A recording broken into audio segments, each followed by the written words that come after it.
భారతదేశంలో ఎన్నికల విధానాన్ని మార్చాల్సిన ఆవశ్యకత ఉందని గ్రాడ్యుయేట్స్ ఎమ్మెల్సీ స్వతంత్ర అభ్యర్థి కర్రా జగన్ అన్నారు. నగరంలోని ప్రెస్ భవన్ లో ఆయన మీడియాతో మాట్లాడారు. ఎన్నికలనే పరీక్షకు స్క్రూటినీ అవసరం లేదని, తద్వారా ఇది బలహీనలకు ప్రతికూలంగా మారిందని ఆరోపించారు.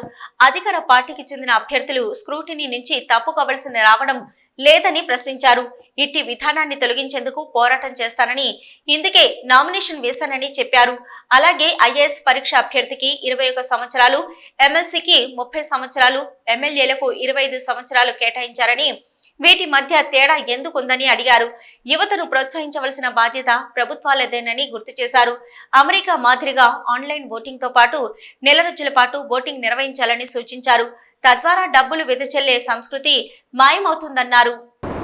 నేను కర్రా జగన్ గ్రాడ్యుయేట్స్ ఎమ్మెల్సీకి ఇండిపెండెంట్ అభ్యర్థిగా పోటీ చేస్తున్నాను. నా పోలింగ్ బ్యాలెట్లో సీరియల్ నెంబర్ వచ్చేసి 18. సో నేను ఎందుకు నామినేషన్ వేయడం జరిగింది అంటే, మనకు గవర్నమెంట్ ఎగ్జామ్కి స్క్రూటినీ అనేది కానీ, నెక్స్ట్ విత్డ్రాల్ సిస్టమ్ కానీ, నెక్స్ట్ యునానిమస్ సిస్టమ్ కానీ లేవు. ఇప్పుడు మనకు ఈ స్క్రూటినీ విత్డ్రాల్ సిస్టమ్ ద్వారా ఏం చేస్తారంటే, ఎగ్జామ్ జరగకముందే మనకు పోటీ నుంచి కొందరు తప్పించి కాంపిటీషన్ తగ్గిస్తున్నారు.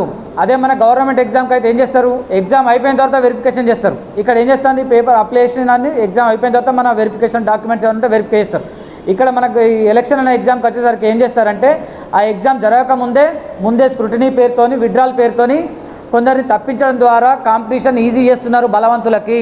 ఇది బలహీనులకు ప్రతికూలంగా మారింది. ఇంకొకటి ఏం చెప్పదలుచుకున్నా అంటే, యునానిమస్ అనే సిస్టమ్ని తొలగించండి. ఇప్పుడు మనకు మొన్న జినగాంలో ఒక అభ్యర్థి ఏం చేసిందంటే, విత్డ్రాల్ వాళ్ళ మిసెస్ని పోటీ చేస్తే విత్డ్రాల్ చేయించినందుకు వాళ్ళపైన కంప్లైంట్ చేసిండు. ఆ కంప్లైంట్ చేసిన దాన్ని కూడా మళ్ళీ వాళ్ళు అన్నెసెసరీగా ఎట్లా కేసు విత్డ్రా చేసిరో తెలియకుండా ఆయన ఏం చేస్తానంటే, ఈ సైకిల్ యాత్ర చేస్తాడు జనగాం నుంచి సుప్రీంకోర్టుకి. సో నేనేమంటున్నా అంటే, ఇప్పుడు గవర్నమెంట్ ఎగ్జామ్ ఉంది, ఒక పోస్టుకి ఒకరే అప్లై చేస్తే దానికి ఏం చేస్తారంటే డేట్ పెంచుతారు, ఎక్స్టెండ్ చేస్తారు, ఇంకా ఎక్కువ మంది అప్లై చేసుకోవడానికి. లేదంటే ఆ నోటిఫికేషన్ క్యాన్సిల్ చేస్తారు.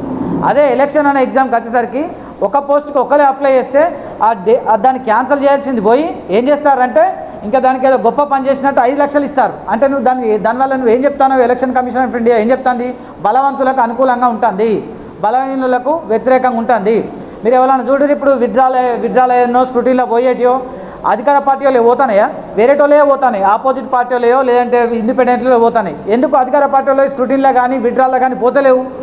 ఇంకొకటి, మీరు కావాలంటే ఈ మొన్న మహారాష్ట్ర కానీ గుజరాత్లో ఎలక్షన్ జరిగినప్పుడు చివరి మినిట్లను వాళ్ళను పోటీలో ఉండే అభ్యర్థులను రప్పించారు, కాంగ్రెస్ అభ్యర్థులు. అంటే నేను కాంగ్రెస్ గురించి మాట్లాడుతున్నాను. వాళ్ళు స్ట్రాటజీకి ఏం చేస్తారంటే, లాస్ట్ మినిట్లో ఏది ఇక విత్డ్రాల్ ఇంకో 5 నిమిషాలు అయితే అయిపోతున్నాగా ఆ పోటీలో ఉన్న అభ్యర్థులను భయాన్ని గురి చేసో లేదంటే వాళ్ళకు డబ్బులు ఇచ్చో ఏదో రకంగా వాళ్ళను తప్పిస్తున్నారు. ఈ విధానం తొలగించాలని నేను నామినేషన్ వేయడం జరిగింది. మన రేవంత్ రెడ్డి గారు కూడా ఒక విషయం లేవనెత్తించారు సార్, దానికి మీకు అభినందన తెలియజేస్తున్నాను. ఏంటంటే, ఎమ్మెల్యే ఐఏఎస్ ఎగ్జామ్కి 21 సంవత్సరాలు ఉన్నది, అదే నీకు ఎమ్మెల్యే కావాలంటే 25 సంవత్సరాలు ఉన్నది, ఎమ్మెల్సీ కావాలంటే 30 సంవత్సరాలు ఉన్నది, రాజ్యసభ ఎంపీ కావాలంటే 35 ఉన్నది. ఎందుకు వాటికి ఎక్కువ ఉన్నది, వీటికి ఐఏఎస్కు 21 ఉన్నది అని రేవంత్ రెడ్డి గారు లేవనెత్తారు. సార్ మేము కూడా కోరుతున్నాం, ఈ ఐఏఎస్ ఎగ్జామ్లన్నా అక్కడికి పట్టుకపోరు, 25కి 30 కన్నా పట్టుకపోరు, లేదంటే వాళ్ళన్నిటికి తీసుకురారు. ఎందుకంటే అవి రెండు దాదాపుగా సమాన హోదాలే కదా. అంటే నేను ఏజ్ తగ్గించమని అడుగుతున్నా, యువతను ప్రోత్సహించండి, రాజకీయాల్లో ప్రోత్సహించండి అని అంటున్నాం. ఇంకొకటి ఏమంటున్నా అంటే, ఈవీఎంల గురించి ఉన్నది సార్. ఈవీఎంలు కొందరు అనుమానాలు లేవనెత్తుతున్న సందర్భంలో నేనేం చెప్పదలుచుకున్నా అంటే, ఇప్పుడు మొన్న అమెరికాలో జరిగిన ఎలక్షన్లో నాకున్న అవగాహన మేరకు చెప్తున్నా. అక్కడ ఒక అభ్యర్థి ఏంటిది, నువ్వు ఈవీఎం ద్వారా వేసుకోవచ్చు, లేదంటే పోలింగ్ బ్యాలెట్ ద్వారా వేసుకోవచ్చు, లేదంటే నువ్వు ఆన్లైన్ల ద్వారా కూడా వేసుకోవచ్చు. అంటే ఓటర్ ఇష్టం అది. ఇక్కడ కూడా అదే సిస్టమ్ పెట్టారు. నేను పోలింగ్ బూత్లకు పోయిన తర్వాత నాకు నమ్మకం ఉన్న ఏదో ఒక సిస్టమ్ ద్వారా వేసుకుంటా, అయితే పోలింగ్ బ్యాలెట్ ద్వారా వేసుకుంటా, లేదంటే ఈవీఎం ద్వారా వేసుకుంటా, లేదంటే ఆన్లైన్ వేస్తా. అట్లా మూడిట్లో ఏదో ఒక అవకాశం ఓటర్కి ఇవ్వండి. తద్వారా ఓటర్లకి పోలింగ్ ప్రాసెస్ మీద కాన్ఫిడెన్స్ పెరుగుతుంది. ఇంకొకటి ఏం చెప్పదలుచుకున్నా అంటే, మన దగ్గర పోలింగ్ అనేది సపోజ్ 10వ తారీఖు పెట్టిరనుకోండి, 10వ తారీఖు పెడితే 9వ తారీఖు 8వ తారీఖు ఏం జరుగుతుంది, పైసలు వంచడం జరుగుతుంది. అదే అమెరికాలో ఎట్లున్నదంటే, ఒక నెల రోజులు టైం ఇస్తారు. ఆ నెల రోజులల్లో నీకు 1వ తారీఖు వేసుకోవచ్చు ఓటు, 2వ తారీఖు వేసుకోవచ్చు, 3వ తారీఖు వేసుకోవచ్చు, 4వ తారీఖు వేసుకోవచ్చు, ఓటర్కు ఇష్టమైన రోజు వేసుకోవచ్చు. అప్పుడు ఏమైందంటే, ఈ కాంటెస్ట్ పోటీ చేసే అభ్యర్థి ఎవరైతే ఉన్నాడో ఓటర్ ఎప్పుడెత్తాడో నేను ఇవ్వాలని ఎత్తాను మనకు తెలుసా? ఆ డబ్బులు వంచరాదు కదా, అంటే అట్లా డబ్బులు వంచరాదు. ఇక్కడ ఏమైతుంది, నువ్వు పర్టికులర్ డేట్ చెప్పేసరికి వాళ్ళ 10వ తారీఖు అంటే 9వ తారీఖు డబ్బులు వంచుతాడు. సరే డబ్బులు తీసుకున్న వాళ్ళు అందరూ వాళ్ళకే ఓటేస్తారని ఏం లేదు, కాకపోతే కొందరని ఇన్ఫ్లుయెన్స్ అవుతారు కదా. అదే ఎక్కువ రోజుల టైం ఇస్తే ఏమవుతుందంటే నువ్వు ఏ రోజు డబ్బులు నేను ఏ రోజు ఓటేస్తానో పోటీ చేసేవానికి తెలియదు కదా, వాడు ఎప్పుడు డబ్బులు ఇస్తాను నాకు. అందుకని నేనేమంటున్నా, ఆ 30 రోజుల టైం మీరు అమెరికా లాగా అని నేను చెప్పదలుచుకున్నాను. ఇది అంతా కూడా ఎలక్షన్ ప్రాసెస్ గురించి. సార్ ఒక్క నిమిషం సార్, మీరు నా లెక్కలు లిమిటెడ్ చేసుకోండి. ఇక గ్రాడ్యుయేట్స్ విషయానికి వస్తే సార్, ఇప్పుడు మనకు అమెరికా నుంచి డిపోర్ట్ అయ్యి వస్తున్నారు, అంటే వెనుకకు పంపుతున్నారు.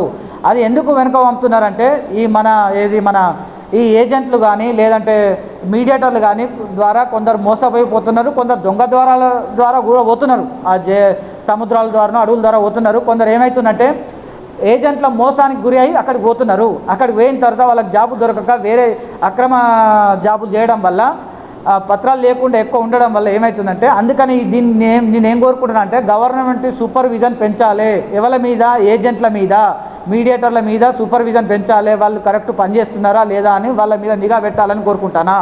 ఇంకోటి ఏం చెప్తున్నా అంటే సార్, మెయిన్ ఇంపార్టెంట్ ఏంటంటే నెక్స్ట్ 8వ తరగతి నుంచి సార్, నెక్స్ట్ ఇయర్ 8వ తరగతి నుంచి మనకు 8వ తరగతిలో ఫెయిల్ అయితే, మనకు ఇప్పుడు మొన్న చదివినంత వరకు మనకి ఎట్లుండే అంటే 10వ తరగతిలో ఫెయిల్ అయితే నువ్వు పై క్లాస్కి పోవు. ఇప్పుడు నెక్స్ట్ ఇయర్ నుంచి ఏం చేస్తారంటే 8వ తరగతిలో ఫెయిల్ అయితే నువ్వు 8వ తరగతిలో ఉండాలి, మళ్ళీ 8వ తరగతి చదవాలి.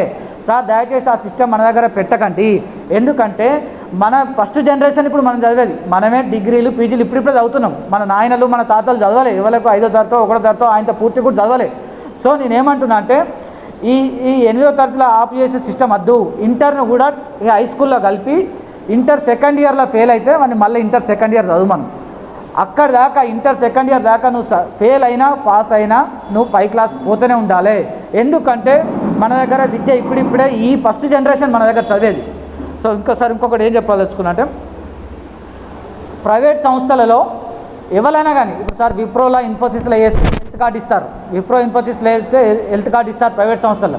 అట్లనే మన విద్యాపరమైన సంస్థలు కానీ మిగతా ఎటువంటి సంస్థలైనా కూడా వాళ్ళందరికీ కూడా హెల్త్ కార్డు ప్రొవైడ్ చేయాలి. Thank you sir, thank you. నా పేరు కర్ర జగన్ సార్. ఇది ఇండిపెండెంట్ గ్రాడ్యుయేట్ అభ్యర్థిగా కాంటెస్ట్ చేస్తున్నా. నా సీరియల్ నెంబర్ 18.